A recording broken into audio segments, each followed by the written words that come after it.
It rocked late-night musos. I just was losing my mind. Jump-scared cats.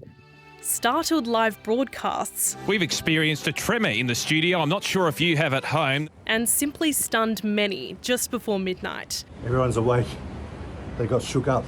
25,000 people have reported feeling last night's earthquake. It was very scary. Never experienced anything in my life like it. We went out of the home to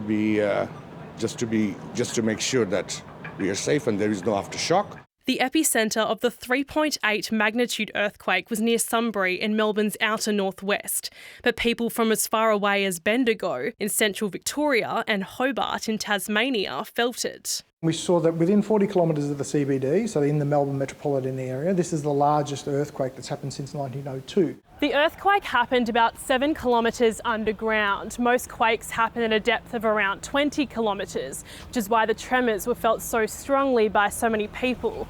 But despite that, even here at the quake's epicentre, business is back to usual and there's been no signs of damage. But it was still shocking. What the f***? Abigail Bannister-Jones was trying to wind down after work when it hit. There's like an army barracks, like a block over from my house, and sometimes weird sounds come from there. So I was like, what have they done? But some, even in Sunbury, felt nothing. Got told this morning by my daughter that it happened. I didn't hear anything, didn't feel anything. My husband didn't even hear a thing, he was asleep beside me. But authorities are warning that aftershocks could hit Victoria over the next few days. Courtney Withers, ABC News, Sunbury. So how concerned should we be about this earthquake? The first thing to remember is that while any tremor is dangerous, this is far from uncommon.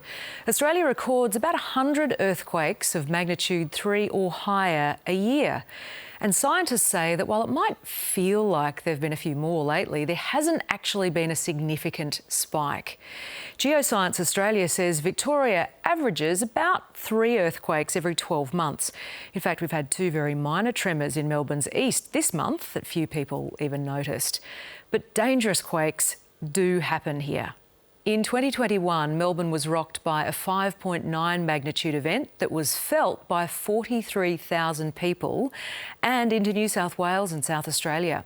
Quite a bit more powerful than this one, but even then the damage was thankfully minimal. So when are we due for another one? Well, on average, a magnitude 6 event happens every decade.